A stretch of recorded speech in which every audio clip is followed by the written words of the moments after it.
Hola colega, soy Alfredo de Bioanálisis al Día y esto fue parte de nuestro en vivo recuento de plaquetas, uso y abuso de los métodos.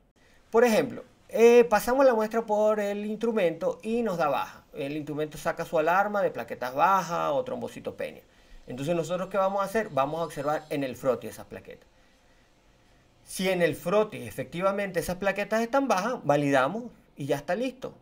Ya está validado. No hay por qué contar las plaquetas de manera manual. Para nada. No hay por qué. ¿Para qué yo voy a emplear ahora un método que tiene un mayor error? No hay ninguna razón para contar las plaquetas de manera manual.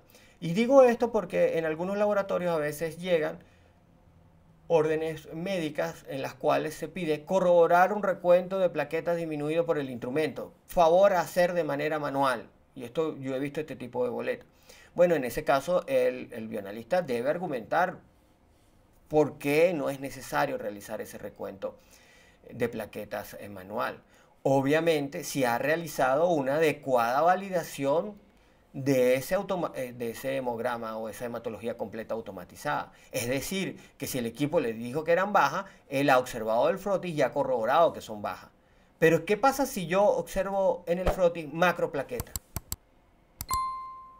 Las macroplaquetas son plaquetas que tienen un mayor volumen. Supongamos que las macroplaquetas que estamos observando tienen un volumen de 50, de 60 femtolitros, de 100 femtolitros. Si nosotros nos vamos a la teoría que nos dice el instrumento cuenta toda partícula entre 2 y 20 femtolitros como plaqueta. Es decir, que estas que son plaquetas pero que tienen un mayor volumen no son contadas como plaquetas. Entonces, ¿qué nos da el instrumento?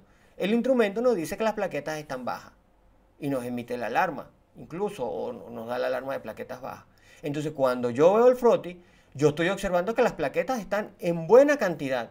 Sin embargo, son plaquetas muy grandes, son unas macroplaquetas.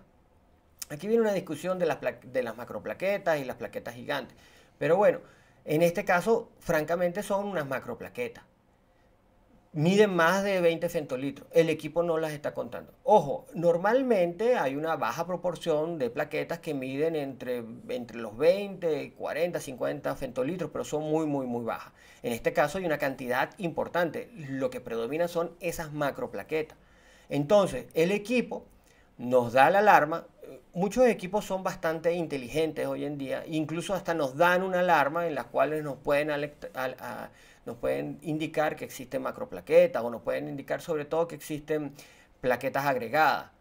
Pero en este caso en particular, esas plaquetas están bajas, el equipo nos dice que están bajas, observamos en el frotis, vemos que las plaquetas están bien, lo que pasa es que son macroplaquetas. Entonces, ¿qué podemos hacer nosotros aquí para solucionar el problema? Porque lo que interesa es que emitamos un resultado confiable del recuento de plaquetas. Entonces, aquí es donde viene el recuento manual de plaquetas en la validación de los recuentos automatizados. En este caso en particular, cuando existen macroplaquetas o plaquetas gigantes, entonces un recuento manual de plaquetas es adecuado. ¿Por qué? Porque en ese recuento manual de plaquetas no va a existir ese problema, no va a existir esa limitante. Más bien, nos va a resultar muy fácil contar esas plaquetas, porque son plaquetas bastante grandes. Entonces, en este caso, es un uso adecuado emplear el recuento manual para validar este caso en particular, este caso de macroplaquetas, este caso de plaquetas gigantes. Entonces, este es un uso adecuado del recuento manual para validar un recuento automatizado. Y podríamos decir que prácticamente es el único caso. Esto no es una situación común, es bastante poco frecuente, pero puede darse, puede darse.